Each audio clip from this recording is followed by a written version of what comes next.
দাদুকে জিজ্ঞেস করতে হবে, দাদু কি শুনতে এসছেন এখানে? দাদুকে জিজ্ঞেস করতে হবে, হ্যাঁ আপনি এখানে কি শুনতে এসছেন? ভগবান নাম শুনতে।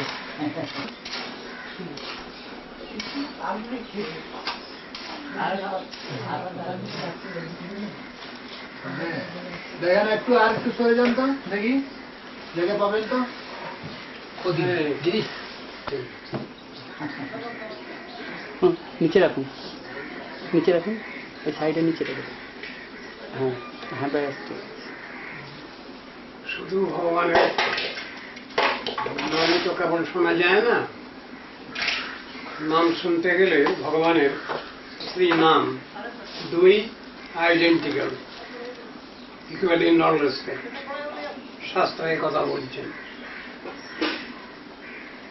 নামস চিন্তামণি কৃষ্ণ চৈতন্য রস বিগ্রহ পূর্ণ শুদ্ধ নিত্য মুক্ত অভিন্নত্বাৎ নাম নামিন। নাম শ্রীনাম এবং নামী দুই অভিন্ন। এই কলিকালে ভগবানকে সাক্ষাৎভাবে পাওয়া বড় কষ্ট। সেই জন্য নামের মাধ্যমে নামীকে পেতে হবে। শাস্ত্রে এই কথা লেখা আছে, ভগবানের নাম যদি জপ করা যায়, ভগবানের নাম যদি কীর্তন করা যায়, তাহলে নামই পরব্রহ্ম ভগবানকে দর্শন পাওয়া যায়, তার কৃপা লাভ করা যায়। প্রসিডিওর বলতে গেলে এইটা কলিকালে সাধন ভজনের ক্রমপন্থা। তো ভগবানের নাম শুনবো এ কথা বললে তার সঙ্গে আরো অনেক কিছু এসে যাবে।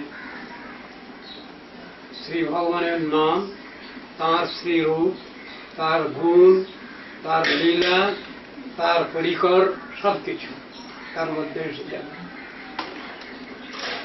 নাম শোনার মধ্যে এতগুলো কথা আছে।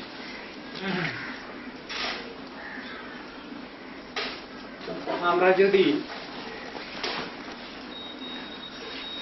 কৃষ্ণ ভজন করতে চাই, কৃষ্ণ ভক্ত হতে চাই, তাহলে সেই ভগবান কে এটা প্রথম জানতে হবে। তিনি কতটুকু কি দিতে পারেন, এই নিয়েই তো প্রথম আলোচনা। আমরা যদি ভগবানের কাছে শরণাগত হই, তিনি আমাদের কতটুকু দিতে পারেন, এই দেওয়া পাওয়া নিয়ে হিসাবটা প্রথমেই বুঝতে হবে। আধিকারিক দেবদেবীগণের কাছ থেকে, ডেমি গডস এন্ড গডেসেস, এদের কাছ থেকে আমরা কতটুকু পেতে পারি, আর স্বয়ং মূল মালিক তার কাছ থেকে বা কতটুকু পেতে পারি, এই হিসাব। যে কোনো কাজই আমরা করি না কেন এই সংসারে, সবটার মধ্যেই দেনা পাওনার একটা ব্যাপার আছে। আমি কতটুকু পেতে পারি, প্রত্যেকটি কর্মের মধ্যেই সেই হিসাব আছে। শ্রীমদ্ ভাগবত সেই নিয়ে চুলচেরা বিচার করছেন।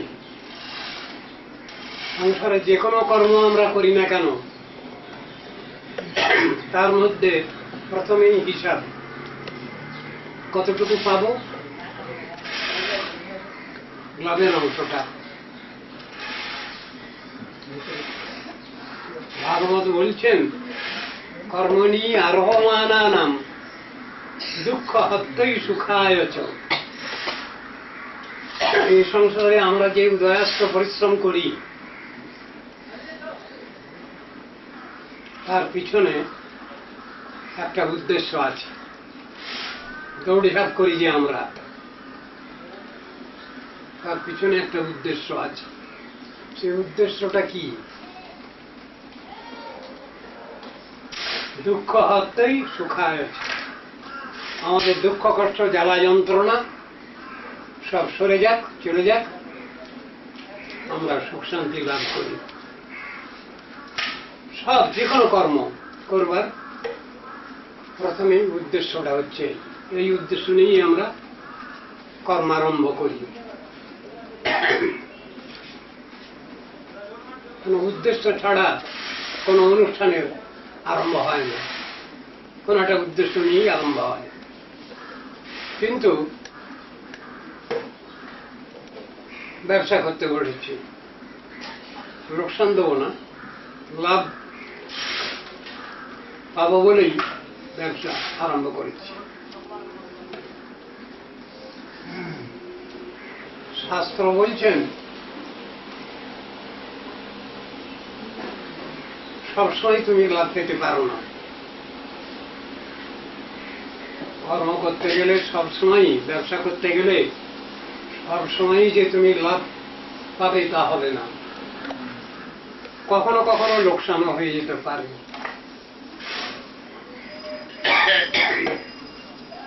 বলে এটা আগে থেকে চিন্তা করতে হবে, এই কথা আগে থেকেই চিন্তা করতে হবে। আমার লোকসান হয়ে যেতে পারে, তা বুদ্ধিমত্তা। মেরিটস ডিমেরিটস দুটোই চিন্তা করতে হবে। যে কোনো বিষয়ে ভালো মন্দ দুটো বিষয়ই চিন্তা করতে হবে, এটা বুদ্ধিমত্তা। তাই বলছেন পশ্চাৎ পাক বিপর্যয়াসন, সবসময় লাভ হবে না, কখনো কখনো লোকসান হয়ে যেতে পারে। এই চিন্তা যদি আগে থেকে না করে রাখো, তাহলে কখনো তোমার ভীষণ বিপর্যয় হতে পারে। ভীষণ বিপর্যয় মানে সব থেকে খারাপ কথা কি?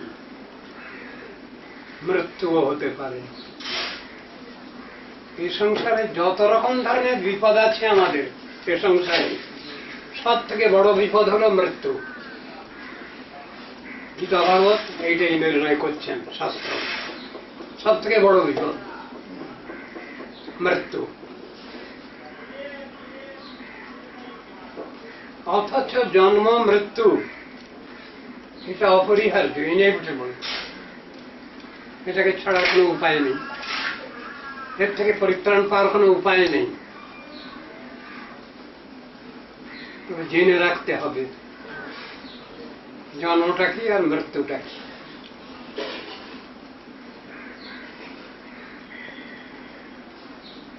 জন্ম যখন হয় তখন আত্মীয় স্বজন সব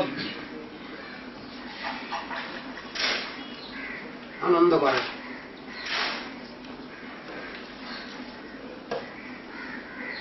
আর মৃত্যু যখন হয় তখন কান্নাকাটি আরম্ভ হয়। জিনিসটা কি? কেন এই হাসি এবং কেন এই কান্না? শাস্ত্র বললেন দুটোই সার্থক, যদি এটা ভগবত উদ্দেশ্যে হয়, ভগবত প্রীতি কামনা যদি এটা হয়, এই হাসি এবং এই ক্রন্দন, তাহলে এর সার্থকতা আছে।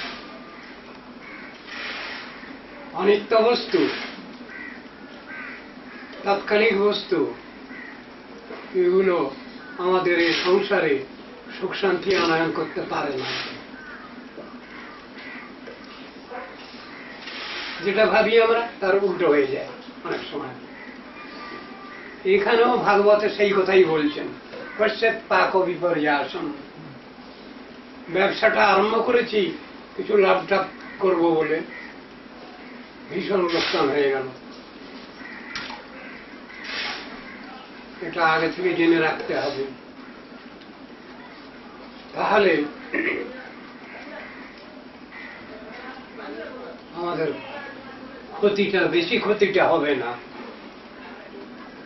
হার্ট ফেল করে মারা যেতে হবে না। যদি লাখ লাখ টাকা লোকসান হয়ে যায়, ভয়ঙ্কর ব্যাপার, তো সহ্য করা যাবে না। সেজন্য আগে থেকে চিন্তা করে নিতে হবে। যে কোনো কাজ করতে গেলে তার দুটো দিকই আছে, সফলতা অসফলতা দুটোই আছে পাশাপাশি। এটা চিন্তা করা বুদ্ধিমত্তা, শ্রীমদ্ ভাগবত বলছেন। পশ্যেৎ পাক বিপর্যাসম মিথুনিচারী নাম নৃণাম। একতাবদ্ধ হয়ে সমাজবদ্ধ হয়ে যারা বাস করেন তাদের মধ্যে এই বিচারটা রাখতে হবে। অর্থাৎ জগতের নশ্বরত্ব, জগতের যে কোনো বস্তু ক্ষয়িষ্ণু ধ্বংসশীল বস্তু আমাদের তাৎক্ষণিক কিছু ব্যবস্থা করতে পারে, চিরদিনের জন্য নিত্যকালের জন্য সুখ সুবিধা প্রদান করে না, সেই কথাটাই বলছেন। ধরুন আজকের দিনটা সকাল থেকেই সামান্য সামান্য বৃষ্টি হচ্ছে, একটু একটু অল্প শরৎকালের বৃষ্টির মতো চলছে, সারাদিনই একটু একটু করে বৃষ্টি পড়ছে। যারা ঘর বাড়ি তৈরি করছেন তাদের পক্ষে হয়তো কিছুটা সুবিধা আছে একদিকে,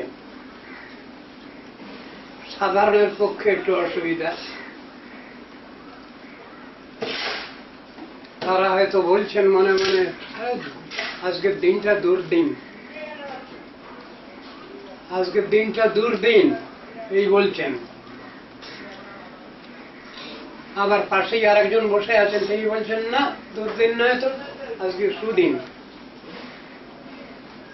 এই দুদিন, দুর্দিন আর সুদিন, এই দুটো কথা দুজনে কিভাবে বলছেন? একটা উদ্দেশ্য নিয়ে। শাস্ত্র সেখানে বুঝাচ্ছেন যে মেঘাবৃত দিন দুর্দিন নয়। যেদিন আমি ভগবানের কথা শুনতে পাবো না, তার নাম রূপ গুণ লীলা কথা আমার কর্ণগোচর হবে না যেদিন, সেই দিনই আমি মনে করি দুর্দিন। আর সেই দিনটাই সুদিন যেদিন আমি ভগবানের কথা প্রত্যক্ষভাবে হোক পরোক্ষভাবে হোক, ডাইরেক্টলি ইনডাইরেক্টলি হোক, আমি ভগবানের কথা শুনবার সুযোগ পাব। সেদিন যদি মেঘাবৃত দিনও হয় তাহলেও সেটা দুর্দিন নয়। শাস্ত্রের বিচার এইটা।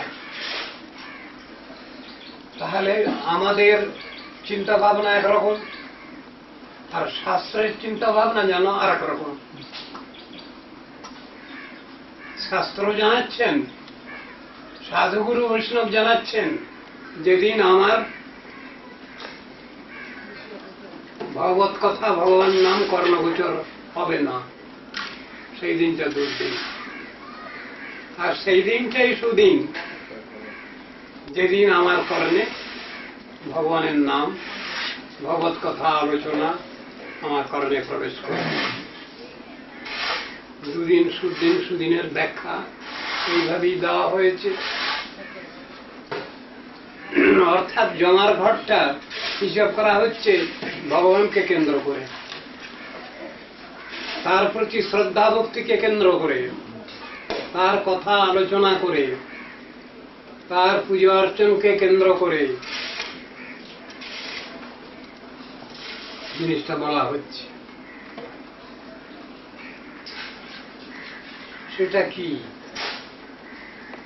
সেটা ভগবানকে বাদ দিয়ে আমরা যেটা করবার চেষ্টা করছি,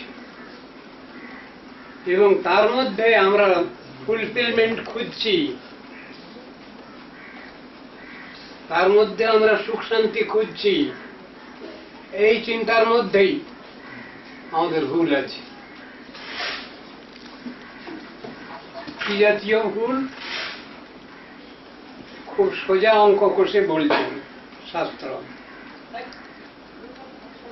এক, একের পর শূন্য, 10, 10-এর পর শূন্য, 100, 100-র পর শূন্য, 1000, বাদিকের একটাকে অমিট করে দেওয়া হোক, মুছে দেওয়া হোক,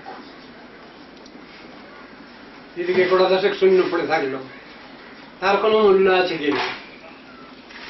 শাস্ত্র বুঝাচ্ছেন ও সাইফার কোনো মূল্য নেই। কিন্তু বাদিকে যদি এক বসেন তাহলে প্রত্যেকটা শূন্যের 10 গুণ করে মূল্য বৃদ্ধি হয়। এই এক কি? এই যে বাদিকে এককে বসানো হচ্ছে, যার মূল্যায়ন 10 গুণ করে বেড়ে যাচ্ছে, এই এককে ভগবান শাস্ত্র বললেন একমেব দ্বিতীয়ম। এক পরব্রহ্ম ভগবান, তিনি হলেন এক। তাকে রেখে যদি আমরা চলি সংসারে, দৌড়ঝাঁপ করি, তাকে কেন্দ্র করে সবটার মূল্যায়ন আছে। এই হলো শাস্ত্র বুঝাচ্ছেন। আর তাকে বাদ দিয়ে যতই দৌড়ঝাঁপ করি না কেন, সব শূন্য গ্রন্থি অঞ্চলে বন্ধন। আগেকার দিনে দেখেছি মায়েরা কাপড়ের খুঁটেতে বাঞ্চ, চাবির বাঞ্চ, যাকে বলা হয় কানা চাবি, বারবার করে কাপড়টা সরে যাচ্ছে, ওয়েট ক্যারি করে। এখনকার দিনে ওরকম ব্যবহারটা দেখি না, কিন্তু আগে দেখতাম। শূন্য গ্রন্থি, কিছুই নেই তার ভিতরে, কন্টেন্টস কিছু নেই, শুধু এমনি গার্ড দেওয়া আছে। ব্যাখ্যা ক্ষেত্রে বলছেন না, ওর ভিতরেও তাৎপর্য আছে। শুধু গিটটা দিয়ে রেখেছেন, বলে হ্যাঁ একটা জিনিস বারবার ভুলে যাই, সেই জন্য মনে থাকবে বলে গিটটা দিয়ে রেখেছি। তাহলে ওটা একটা কারণ, কোন একটা জিনিসকে স্মরণ পথে রাখবার জন্য ওই গিটটা দেওয়া হয়েছে, মনে পড়বে ওটা।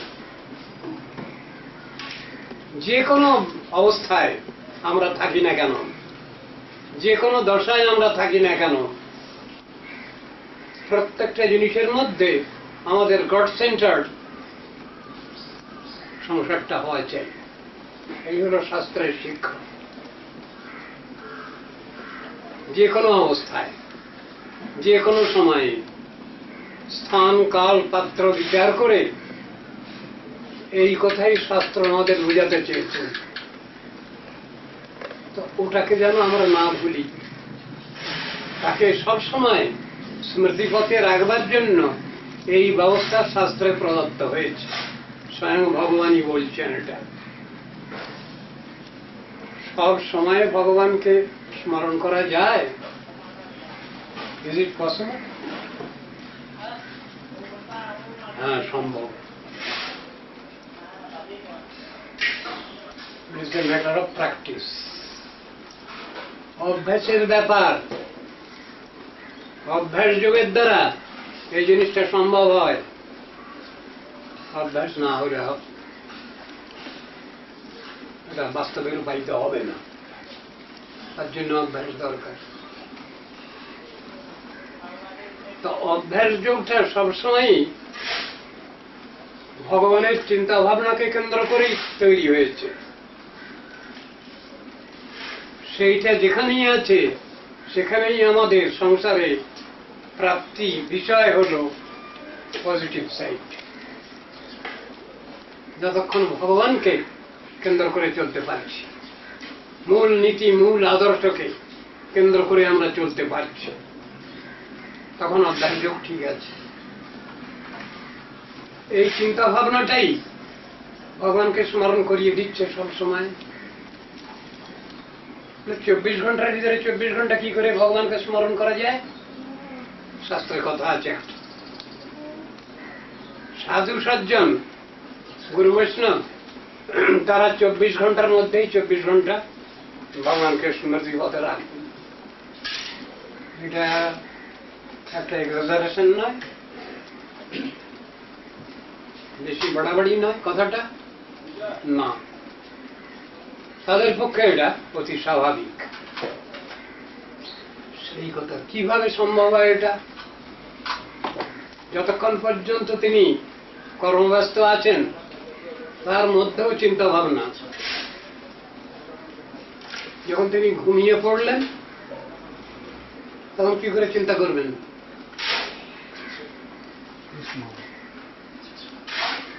স্বপ্নে রাধা গোবিন্দ দেখে, কৃষ্ণ তার অবচেতন মন ওই অনুশীলন করছে, ওই কৃষ্ণ নাম, ওই কৃষ্ণ রূপ চিন্তা, কৃষ্ণ গুণ চিন্তা ভাবনা এগুলো চলছে। তাহলে হয়তো অভ্যাসের দ্বারা সবটাই হয়। এই অভ্যাস যোগটা সম্ভব হয় কখন? যখন ভগবান আমাকে দয়া করেন, যখন তার কজলেস মার্সি, অহৈতুকী দয়া করুণা যখন আমাদের পরে পড়ে, তখন ওটা সম্ভব হয়। আর পুরো পর্যন্ত হয় না। চেষ্টা তো করতে হবে। ছেলে মেয়েরা কোনো জিনিস আদায় করবার জন্য তাদের নিয়ারেস্ট গার্জিয়ান মাতা পিতার কাছে অনেক কান্নাকাটি করে, অভিযোগ করে, পেয়ে যায়। ভগবানের কৃপা লাভ করতে গেলে কি ব্যবস্থা নিতে হবে? ভগবানের কাছেও কান্নাকাটি করতে হয়।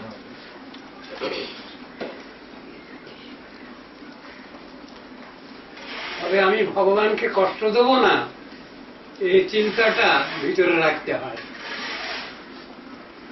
আমি ভগবানের সেবা করব না তাকে খাটিয়ে নেব, এক চিন্তা।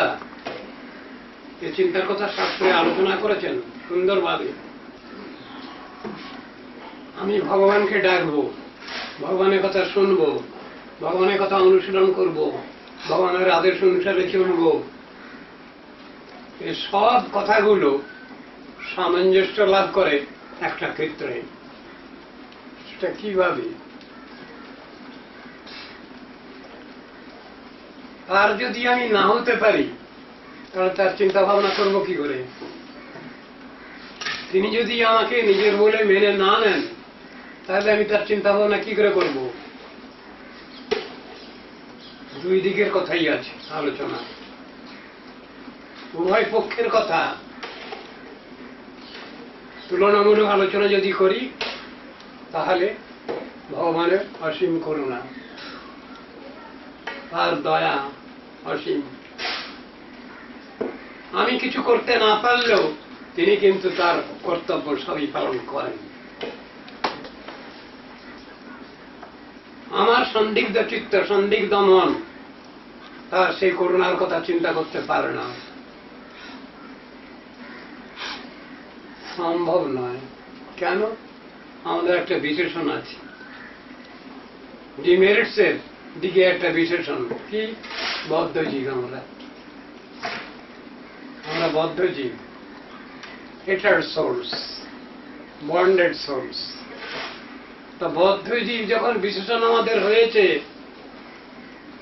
তখন কি সব গেল আমার? তা নয়। তুমি মুক্ত হও, মুক্তি লাভের ব্যবস্থা আছে, কথাগুলো এসেছে।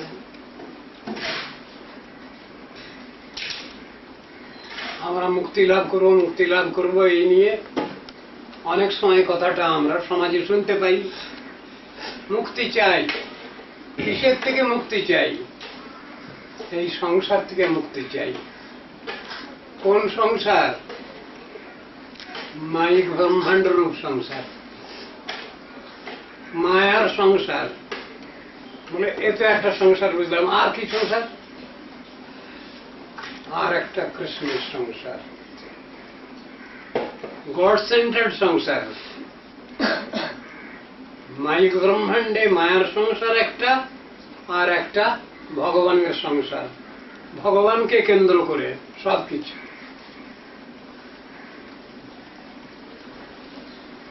চিন্তা ভাবনাটা এইরকম রাখতে বলছেন। আমরা সবাই হিন্দু না হিন্দু? আলোচনা। শাস্ত্র বলছেন আমরা হিন্দু নই। সে কি আমরা হিন্দু নই? বলুন না। তাহলে আমাদের কি পরিচয়? আর যদি ওই হিন্দু শব্দ রাখতেই হয় তাহলেই বা কি পরিচয়? শাস্ত্র তখন বলছেন আমরা সনাতন হিন্দু। কেবল হিন্দু শব্দ বললে আমাদের পরিচয় আসে না। কেন? হিন্দু শব্দটা অনার্যগণের দেওয়া। অনার্যগণের দেওয়া তাদের পরে সিন্ধু নদীর তীরে তারা বাস করছিলেন, তার থেকেই হিন্দু শব্দের উৎপত্তি। হিন্দু হিন্দু এই আসাম দেশে শকে হ বলে না, প্রনাউন্সিয়েশন সাতকে হাফ বলে, এরকম আছে। সিন্ধুর থেকে হিন্দু শব্দ এসেছে এবং এটা অনার্যগণ তারা আর্যগণের পরে এটা সম্বোধন করেছে। ব্রিটিশ গভর্নমেন্টের অধীনে আমরা অনেক কাল আছি। তাদের যেসব নিয়ম কানুন এগুলো আমাদের রপ্ত হয়েছে অনেক, সেই অনুসারে চলছি। না হলে আমাদের সব থেকে অসুবিধা। শাস্ত্রের যে আইন কানুন, সেই আইন কানুন নিয়ে যারা ঠিক ঠিকভাবে চলতে পারছেন তারা হলেন সনাতন হিন্দু। এই সনাতন শব্দ বিশেষণটা যখনই বাদ দিয়ে দেবো আমরা, তখন সব গেল। তাহলে কিন্তু আমাদের আর পরিচয় ঠিক থাকলো না। শাস্ত্রের সব বিচারগুলো এইরকমই আছে। আবার যারা যে কোনো কুলে যে কোনো এতে এসেছেন তারা যদি কৃষ্ণ ভজন করেন কোনো নিষেধ নেই, সকলের অধিকার আছে।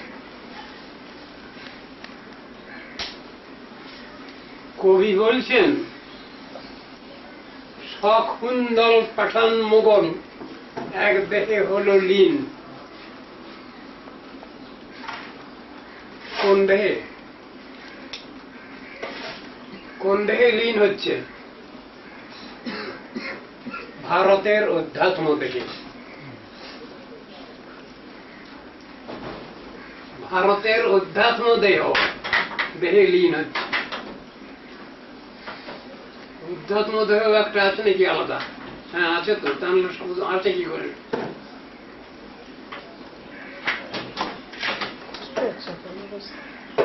বৈষ্ণবগণ অধ্যাত্ম শব্দের একটা ব্যাখ্যা দিয়েছেন।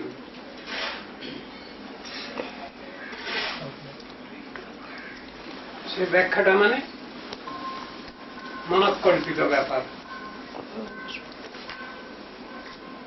মনঃকল্পিত ব্যাপার তাকে অধ্যাত্মবাদ বলে বলছেন। তো মনঃকল্পিত ব্যাপার যেটা, সেটা কি ঠিক? সকালের মন একরকম, দুপুরের মন একরকম, সন্ধ্যার মন একরকম। মন তো সবসময় তো চেঞ্জেবল। দ্বৈতে ভদ্র জ্ঞান সব মনোধর্ম। এই ভালো এই মন্দ এই সব ভ্রম, এই তো বলছেন শাস্ত্রকার। তাহলে মনোধর্ম জিনিসটা তো খুব ভালো হলো না ব্যাপারটা। আত্মধর্মটা ঠিক। মনোধর্মের যে কথা, শারীর ধর্মের যে কথা, সেটা বাস্তব ধর্ম নয়, তাৎকালিক ধর্ম। ধর্ম বলতে আত্মধর্ম। এই আত্মধর্মের চিন্তা করেছেন আমাদের সনাতন আর্য ঋষিরা। তারা সেই চিন্তাটাই, সেই অবস্থাটাই আমাদের জানিয়েছেন। সাধন ভজন বলে যে জিনিসটা, সেটা ওর মধ্যেই আছে। মনোধর্মীর দ্বারা সেটা সম্ভব নয়। মনটা যখন নির্জিত হয়, কন্ট্রোলড হয় যখন, তখন সে ঠিক চলে। কোন মন? যে মন ভগবানের অধীনে, সেই মন ঠিক আছে। ভগবানের অধীনে যে মন চলে, সেই মনটা ঠিক চলবে, সে উল্টো পাল্টা করে না। তার মানে তার প্রপার গাইডেন্সটা ঠিক আছে। বেদে উপনিষদের মধ্যে একটা শ্লোক রয়েছে, আত্মানং রথিনং বিদ্ধি শরীরং রথমেব তু বুদ্ধিং তু সারথিং বিদ্ধি মনঃ প্রগ্রহমেব চ। আত্মাকে বলছেন রথি, রথের মালিক। শরীরটা হলো রথ, বুদ্ধি হলো সারথি, মন হলো প্রগ্রহ, লাগাম, আর বেগবান অশ্ব হলো ইন্দ্রিয় বৃত্তি। সব এগুলো উদাহরণ দিয়ে সব বোঝানো হয়েছে, বাস্তব ক্ষেত্রেও আছে, এইভাবে উদাহরণ দেওয়া হয়েছে। অগ্নি মূর্ধা চক্ষুষী চন্দ্র সূর্য দিশ শ্রোত্রে বাক বিবৃতাশ্চ বেদ বায়ু প্রাণো হৃদয়ং বিশ্বমুচ্চ পদভ্যাং পৃথিবীজ্যেষ সর্বভূতান্তরাত্মা। বেদের মধ্যে বলছেন তত্ত্বদর্শনটা। আমাদের শাস্ত্রীয় বিচার অনুসারে এই সবটা বুঝতে হবে, অ্যাজ ইট ইজ জিনিসটা। একটা শুনলাম আর একটা বুঝলাম তা নয়। লোকে বলে কি ধান শুনতে কান শুনছে, তাহলে হবে না। অ্যাজ ইট ইজ তত্ত্ব দর্শনটা জানতে পারা চাই, বুঝতে পারা চাই, তাহলে ঠিক আছে সব। যদি আমরা সনাতন ধর্মী হই, তাহলে আমাদের কিছু প্রিন্সিপাল আছে, নীতি আদর্শ। যদি আমরা সনাতন হিন্দু হই, পরিচয় দিতে চাই, তাহলে আমাদের কিছু নির্দিষ্ট নিয়ম কানুন আছে, শাস্ত্র সেগুলো বোঝানো আছে। আমরা হিন্দু, এই পরিচয় দিতে গেলেই কতগুলো নীতি আদর্শ আছে। শাস্ত্রে বলছেন ভগবান শ্রীহরি তিনি পরমোপাস্য তত্ত্ব। ভগবান শ্রীহরি পরমোপাস্য তত্ত্ব। শ্রীহরিকে, হরি মানে কি? হরণ করা। হরতি হৃদয় গ্রন্থিং বাসনা রূপমিতি হরি। যিনি জীবের বাসনা রূপ হৃদয় গ্রন্থি হরণ করেন, যত কামনা বাসনা সব পূরণ করেন।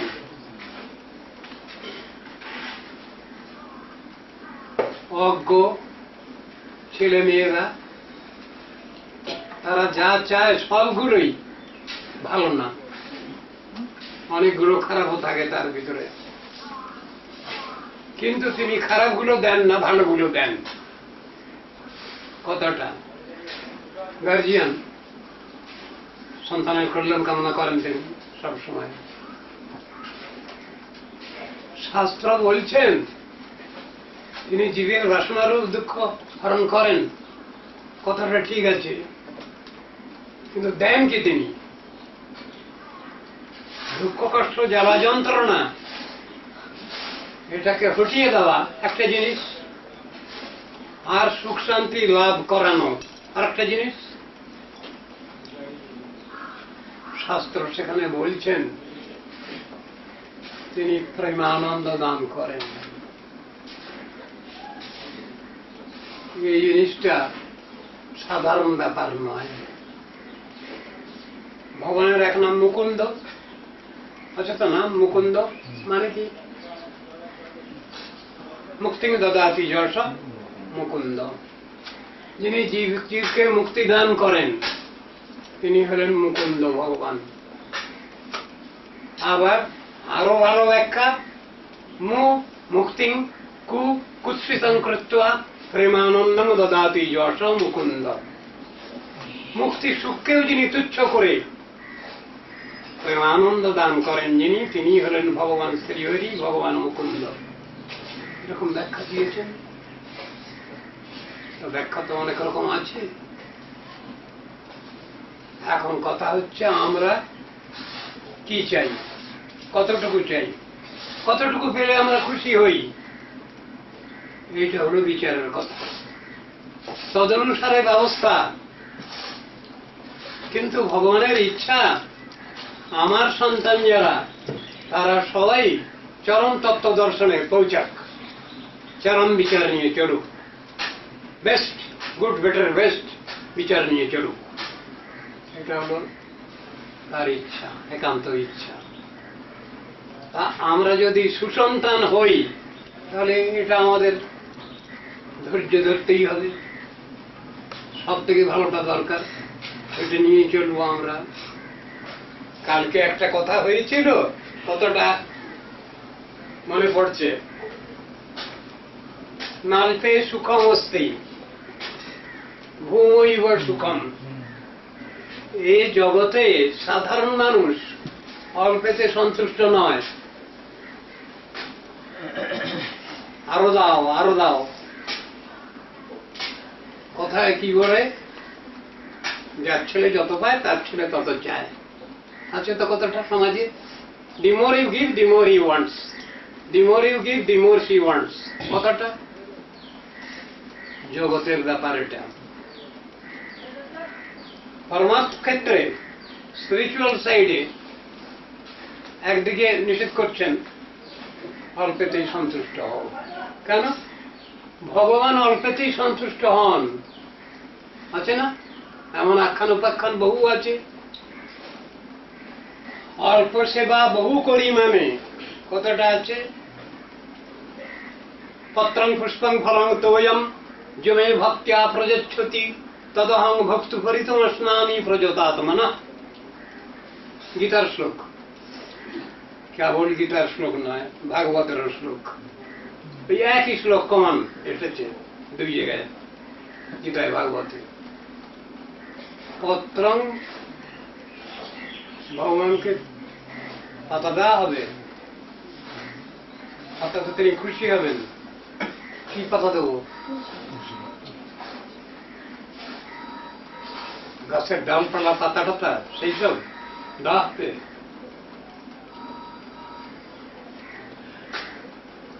পত্রং মানে তুলসী পত্র। যে তুলসী পত্র না দিলে ঠাকুর খাবেন না, ভোগ গ্রহণ করবেন না, সেই তুলসী পত্রকে বলা হয়েছে পত্র। পুষ্পম, ফুল যদি দেওয়া হয় ভক্ত প্রেম বিভাবিত অবস্থায়, তিনি যদি ফুলটাই যদি দিয়ে দেন ভগবানকে খাওয়ার জন্য, ভগবান খেয়ে ফেলবেন? বলে হ্যাঁ খাবেন। ফুল তো খাওয়াও যায়, ফুল খাওয়া যায় না, বড়া টড়া করে করে তো খাওয়া যায়, ঠাকুরকে খাওয়ানো যায়। পুষ্পম, ফল তো খাওয়াই যায়, তোয়াম জল পান করা যায়। জমে ভক্ত্যা প্রযচ্ছতি, এখানে একটা শর্ত হলো ভক্ত্যা, ভক্তি মাখা হওয়া চাই, তবে ভগবানের গ্রহণের ব্যাপার। তাহলে ভগবান ফিরেও তাকাবেন না।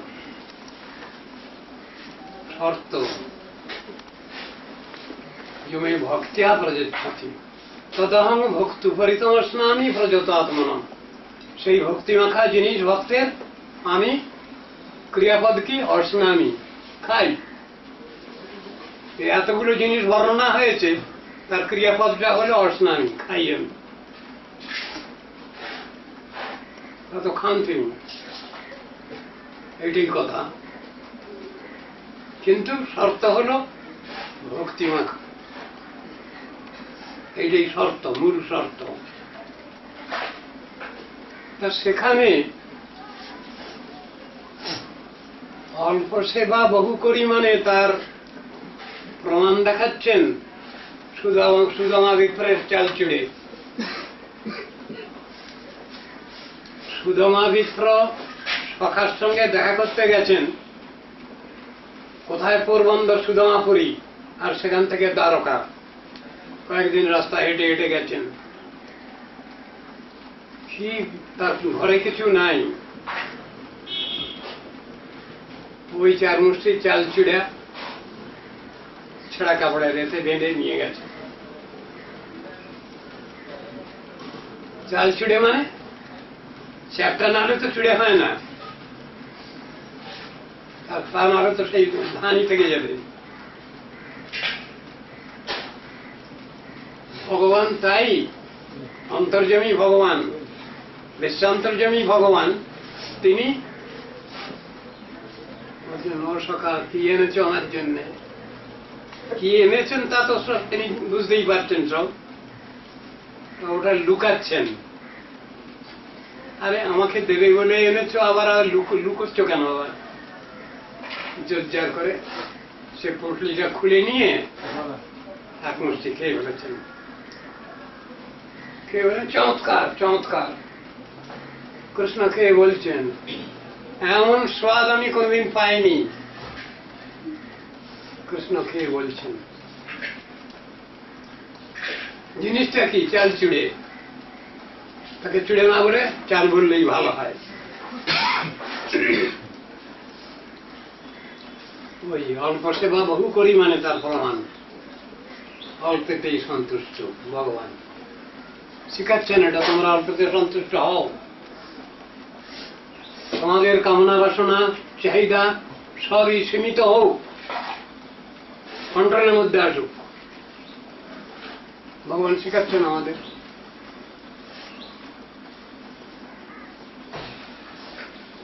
তা ভগবান এটা যদি শিখান, কিন্তু আমার একটা কথা, ঘুমৈব সুখম, একটা লাইন, না অল্পে সুখম অস্তি, না অল্পে সুখম অস্তি, এই একটা বিচার। সুখ শান্তিটা কিসে আসবে তাহলে? খুব কামনা বাসনা বেশি বাড়িয়ে দেবো, আমি চাহিদা বাড়িয়ে দেবো, তবে আমি সুখ শান্তি পাবো? কখনই না। সেইটা লক্ষ্য করেই কথাটা এসেছে, এবং সব থেকে ভালো বিচার তার মধ্যে এসেছে, আমি এদিক ওদিক সব ছেড়ে দেবো, যত সিস্টেম আছে সব ছেড়ে দেবো, ছেড়ে দিয়ে এককে ধরবো, সেই ওয়াননেস।